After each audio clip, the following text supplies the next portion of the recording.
అంటూ ఆంధ్రప్రదేశ్ కాంగ్రెస్ పార్టీ అధ్యక్షురాలు షర్మిల చేసే వ్యాఖ్యల గురించి ఏమంటారు మరి? వస్తే వస్తే వస్తే వస్తే అది ఎప్పుడో చచ్చింది. చచ్చిన పార్టీ బతుకుద్దంటే మీరు నమ్మితే నమ్మండి, ప్రజలు నమ్మట్లే.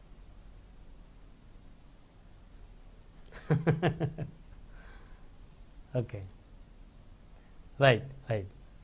మళ్ళీ వస్తాం సార్ మీ దగ్గరికి. మనతోటి సింగళూరు వెంకటేష్ గారు ఉన్నారు, రాజకీయ విశ్లేషకులు. వెంకటేష్ గారు, good morning sir. Good morning. Good morning Brahmanaidu. ఏంటి వెంకటేష్ గారు, మళ్ళీ హైదరాబాద్ మీద ప్రేమ పుట్టుకొచ్చింది వైఎస్ఆర్ కాంగ్రెస్ పార్టీ నాయకులకి. ఇప్పుడు హైదరాబాద్ వెళ్ళిపోదాం అంటున్నారు. కుదురుతుందా, పాజిబుల్ అవుతుందా మళ్ళీ హైదరాబాద్ వెళ్ళడం, హైదరాబాద్ను ఉపయోగించుకోవడం? నిజంగా అంత విజన్ ఉంటే మరి వైసీపీ అధికారంలోకి వచ్చిన ఈ 5 సంవత్సరాలు హైదరాబాద్ని ఉపయోగించుకునేటువంటి పరిస్థితులు ఉన్నాయి కదా లీగల్గా? ప్యానల్లో ఉన్న నా సోదరులందరికీ నమస్కారాలు, అలాగే ప్రైమ్ నైన్ యాజమాన్యానికి కూడా నమస్కారం అండి. హైదరాబాద్ మీద సడన్ గా ప్రేమ రావడమే కాదండి, విభజన చట్టం ప్రకారం మనకి హైదరాబాద్ 10 సంవత్సరాల పాటు ఉమ్మడి క్యాపిటల్ గా చట్ట ప్రకారం మనకు హక్కులు ఉన్నాయి.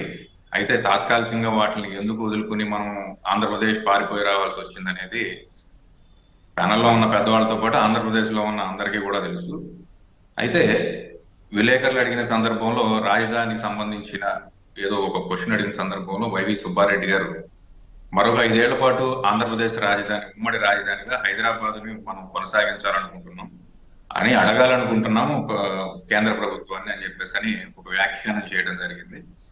అయితే నా వరకు నేను చెప్పాలంటే అది సాధ్యం అవ్వకపోవచ్చు. ఎందుకనంటే విభజన హామీల ప్రకారం, విభజన చట్టం ప్రకారం మనం ఏమైతే మనకి భాగ పంపిణీలో భాగంగా మనకు రావాల్సినటువంటి ఆస్తులు కానివ్వండి, మరొకటి కానివ్వండి, హక్కులు కానివ్వండి, ఇంకా ఫుల్ఫిల్ అవ్వాలని మాట అయితే వాస్తవం. మరి ఇవి రేపు టెన్యూర్, రేపు జూలైతో టెన్యూర్ అయిపోతుంది. ఈ టెన్యూర్ లోపల చేస్తారా అంటే ఇప్పుడు ఉన్నటువంటి పరిస్థితుల్లో ఎలక్షన్ మూవ్మెంట్ లో అది జరిగే పరిస్థితి ఏం కనిపించట్లేదు. కాబట్టి మరొక 5 సంవత్సరాల పాటు హైదరాబాద్ ని ఉమ్మడి రాజధానిగా కేంద్ర ప్రభుత్వం ప్రకటిస్తే ఈ ఆస్తుల విభజనలు మరొకటి కార్యక్రమాలు ఏమైనా ఉంటే వాటిని ముగించుకోవడానికి ఏదన్నా వెసులుబాటు జరుగుతుందేమో తప్ప మళ్ళీ ఆంధ్రప్రదేశ్ రాజధానిగా హైదరాబాద్ నుంచి పరిపాలన చేసే పరిస్థితి ఏ ప్రభుత్వం వచ్చినా, ఇప్పుడు ఉన్నటువంటి ప్రస్తుత ప్రభుత్వం అయినా కానివ్వండి, లేదా వచ్చే మిశ్రమ ప్రభుత్వం అయినా కానివ్వండి, ఏ ప్రభుత్వం వచ్చినా కూడా ఖచ్చితంగా ఆ వెసులుబాటు అయితే లేదు. అలాగే కేంద్ర ప్రభుత్వం గెజిటెడ్ లో అమరావతి రాజధాని అని చెప్పి ఆల్రెడీ ఒకసారి స్పష్టం చేయడం కూడా జరిగింది. అయితే ప్రస్తుతం ఉన్న ప్రభుత్వం యొక్క దృక్పథంలో 3 రాజధానులుగా మేము ఆంధ్రప్రదేశ్ ని అభివృద్ధి చేయాలనుకుంటున్నాం అని చెప్పేసి అని మాన్యశ్రీ ముఖ్యమంత్రి గారు శాసనసభ సాక్షిగా ప్రకటించడం, అలాగే తదనుగుణంగా ప్రభుత్వ కార్యక్రమాలు కానివ్వండి, కార్యకలాపాలు కానివ్వండి చేయడానికి ఈ 3 రాజధానులు ఏవైతే కర్నూలు, వైజాగ్, అమరావతి కేంద్రంగా ఉన్నటువంటి ఈ 3 రాజధానుల్లో వాళ్ళు ప్రపోజ్ చేస్తున్న ఈ 3 రాజధానుల్లో కావాల్సినటువంటి ప్రభుత్వ భవనాలు లేకపోవటం, లభ్యత లేకపోవటం, తదనుగుణంగా ముందుగా వైజాగ్ లో ఆయనకి ఎక్కడైతే సెటరేట్ అవుతుంది అనుకున్న ప్రదేశంలో రాజధానికి సంబంధించి అడ్మినిస్ట్రేటివ్ ఆఫీసులు కట్టుకోవడం జరిగింది. ఇక మంచి ముహూర్తం ఉంటే మరి ప్రభుత్వం మళ్ళీ అధికారంలోకి వస్తే ఖచ్చితంగా 3 రాజధానులు ఇంప్లిమెంట్ చేస్తారని నేనైతే అనుకుంటున్నాను. చూడాలి. ఎస్ బ్రహ్మనాయుడు గారు, ఇది వైఎస్ఆర్సీపీ మళ్ళీ అధికారంలోకి వస్తే 3 రాజధానులు ఇంప్లిమెంట్ చేస్తారా?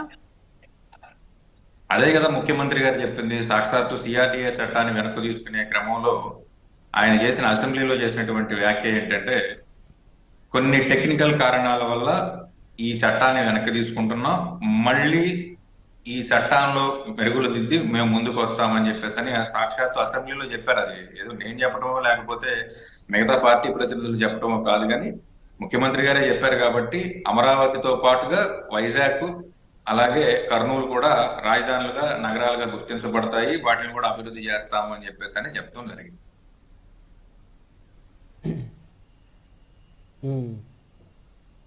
అవుతుందా, సాధ్యపడుతుందా వెంకటేష్ గారు? 10 సంవత్సరాల ఉమ్మడి హక్కులు ఉన్న హైదరాబాద్ నుంచి అర్ధరాత్రి పూట వచ్చిన పరిస్థితి, అది సాధ్యమైనప్పుడు మన ఇంట్లో మనం 3 రాజధానులు చేసుకోవడానికి పెద్ద అడ్డంకులేమో ఉంటాయని నేనైతే అనుకుంటున్నాను.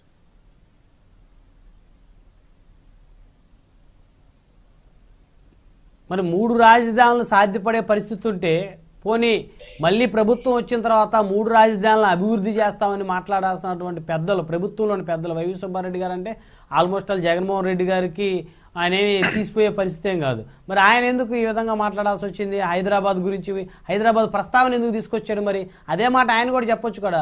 3 రాజధానులని మళ్ళీ ప్రభుత్వం మారిన తర్వాత మళ్ళీ కొత్త ప్రభుత్వం, మన ప్రభుత్వమే మళ్ళీ వచ్చింది, ఈసారి ఖచ్చితంగా 3 రాజధానులను పూర్తిగా అభివృద్ధి చేస్తామనేటువంటి వ్యాఖ్యలు ఆయన చేయొచ్చు కదా.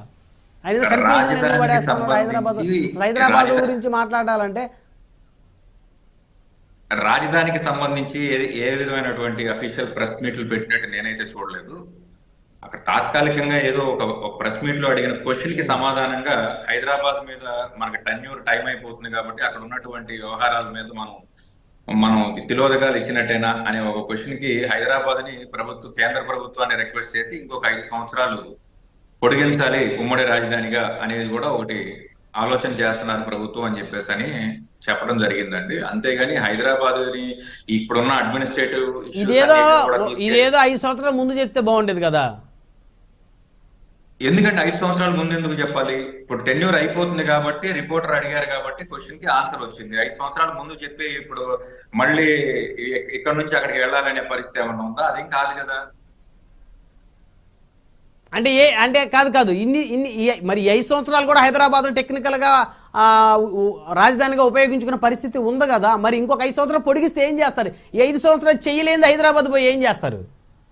హైదరాబాద్ లో వెళ్ళి అడ్మినిస్ట్రేటివ్ గా ఇవాళ నిన్న రాలేదు కదా. వైసీపీ ప్రభుత్వం అధికారంలోకి వచ్చి ఏమి ఒక నెల రోజులు 2 నెలలు కాలేదు కదా. వారు అధికారంలోకి వచ్చిన తర్వాత ఇంకొక 5 సంవత్సరాలు హైదరాబాద్ ఉమ్మడి ఆంధ్రప్రదేశ్ గా ఉమ్మడి రాజధానిగా ఉంది.